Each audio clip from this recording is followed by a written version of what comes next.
OJ case. Move for that, chips on my face. If you don't see, you know it's only dough I chase. What's up, what's up? You are watching the Joy Daily Show. We are live at A-List Radio, and we are joined by my featured guest for tonight, Lil C's. Thank you so much for coming through, Lil you know, C's. I know you're a busy guy. I supposed to Ben came up here a while ago. Yeah, and I know you got a lot of stuff going on right now. Yeah. I want everyone to just introduce themselves so everyone can know who we're talking to. You got your man with you. Oh yeah, y'all know who I am, Caesar Leo, Colonel, whatever you want to call me. I got my boy Cancun in here, you know me, representing Patterson, New Jersey. You already know. Cancun's an artist? Yeah, he's an artist. We just finished our mixtape together called We Winning. Lil C's in Cancun, hosted by Superstar J. KG. Shout out to Superstar J. Superstar J. We just shot the first video to the first single to it called Bunny Swag, featuring me, Cancun, and my boy LD. And video will be out like another week. Wow. That's gonna be the first record off that. You know what I mean? It's called We Winning the mixtape. It'll be out like in about 2 weeks. Alright. So also we're joined by my lovely co-host Wahida and our great DJ. Wahida today, so thank you, Steve. DJ Omanaya is also on the ones and twos, and he's killing it. What's up, Lil C's today? We're doing heavy promotion. Yes, sir. We're going hard for about 4 days. We've been going hard on Twitter. Hell yeah. Now, Lil C's, you know, you have been around for so long in the music industry, and you've seen, you know, all the changes. Now, reflecting back, what would you say was like the thing that you enjoyed the most about the hip-hop game in the 90s and how it's changed now? I mean, what I enjoyed most about that 90s era, I like to call it the forgotten era, because everybody remembers that era. You know what I mean? That was that year we lost two of the best MCs in the world. So you'll never forget about that 90s era. That was that Wu-Tang. That was that Big. That was that Chronic album. That was that Snoop Dogg. That was that Built for Cuban Links. That's that era. And what I missed about that era is just the unity, the people. Everybody was cool. It was like minor beefs. What does that mean? Like beefs and controversy as much as you hear it now. You know what I mean? Everybody beefing with somebody nowadays. Now, back then it was exclusive when you heard about certain beefs because you didn't really. It was rare. Like it was rare. You know, we was all cool back then. You know what I mean? They kicked it with Buster. We used to kick it with Redman. We kicked it with the Wu. We was chilling with Meth. You know, we chilling with Snoop. You know, it was all love. Everybody, especially New Yorkers, we was all good, and everybody was vibing. Nowadays, you know, you can't get a certain amount of rappers in one room today. Yeah. So, what do you think the reason for that is? That change in terms of unity now? The money. You know, people don't need other people no more. And also the fact that most hip hop is in Atlanta and other parts and not New York. Yeah, I mean, but you know, at the same time, I don't think that's what's bringing the friction between us. I just think, you know, when the money is, when you making that money, you don't need to holler at nobody else or, you know, collaborations. Everybody like to have their own cliques now. Like, you know, nah, I'm good. I got my thing. I'm doing my thing. You do yours. But when we gonna collab though? Shout out to Jack Thriller. What's up, Atlanta? Yeah, shout out to my boy Jack Thriller, man. He up in the building. That's my man right there. We were just at the comedy show too, man. It went down in a major way, man. Yeah, I'm happy to be here, man. What are you doing here, Lil C's? I just came to show some love. Hey, and we appreciate the love. We do appreciate the love. What's up? You? Jack, I'm just hold on, girl. People don't think I don't take care of you. Oh, yeah.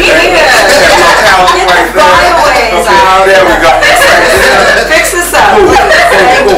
Bam. There. Alright. Now go on. Carry on. Okay. We'll see some more of Jack later in the show. But also, we wanted to know how would you describe a very memorable moment with Biggie? Just one. I know you have a lot. You have a lot. Did y'all fuck some hoes together? That's what I want to know, man. Because I know you was like 12 and shit. Yeah, I was. How old were you? Nah, but you know, I mean, I did my thing. You know, I was young. You started early. Not very early. Yeah. When were you introduced to the whole music industry? I mean, you know, just growing up as a kid, you know what I mean? I was always a fan of music, always listening to music. You know what I mean? I used to sit in the mirror with a brush in my hand with a knapsack on, the Tommy Hill thing, thinking I was Grand Poobah. You know what I'm saying? You know, but you know, and then when Big was rapping and Big was getting all that attention, it definitely, you know, pushed my IQ up to the music even more. So when you went on the road with him, how old were you exactly? When I first went on the road with Big, I was I think 13. Wow, I seen some old footage. You look real young. They broke him in early. 13 years old. I can't imagine that. I was that freak nigga when I was. But let me ask you this though. Oh shit. Mark John Jeffries, was you cool with him playing you in the movie? Yeah, that was my man. Word. Cool. You think he looked like you? I don't think he looked like me. He was about as tall as you though. Yeah, he was I know you was goddamn short for it. But at that time, I was about 5 feet, 5'1", something like that. I'm 5'4" now. So. Nigga, you 5'1" now. I've been smoking weed since 11. My Wow, and look how good he looks, y'all. He does not even look like a smoker. So No wrinkles. Wait, no keeps you wrinkles. young. Looking like a grown ass Lamar. Exactly. I'm trying, man. I've been trying to stay young. You know what I mean? So you have to describe a moment though for us. One that you impressive. had with Biggie. Let me think. One special moment. I would probably have to say when I lost his $10,000 ring. Oh. Elaborate. That Faith bought him. We was performing at a show. I think we was in Kansas City or something. We was like somewhere like really deep in the South. And you know, every time we used to perform, I was more like I was the go-to guy when they perform. You know, he'd just move around the stage. I'm jumping off the stage. I'm on the speakers and I'm having fun. I'm throwing money out there and all that. And I think one time when I threw the money, being that he used to wear the ring, it was kind of loose on my hands sometimes. And I saw he would take his jewelry sometimes, like, let me rock that. I'm rocking at the night. He never really tripped off. And I didn't realize the ring was off until he asked me for it. Like, you know, we backstage. He like, one of those. Playboy, where the ring at? I'm like, hold on. Things like that. You know, you start looking for a while, and he just sitting there like just quiet, like. I know you did. Don't tell me you. That cold When he walked out the door like that, hold on, let me go back out there. He like, what's the sister going back out there? The crowd, that's gone. That's gone. That's over. Damn. But How did he react though? He was just cool with it. nothing after that. You know what? Roll up some weed. Let's get high. Smoke it away. We solve all the problems. I'll take that money out the next couple of checks you get for these shows. Well, I got you. You know, it wasn't no thing, but you know, that's one thing that I liked about Big. He didn't really press about nothing. He'll give somebody else his last $100 in his pocket, his last $10.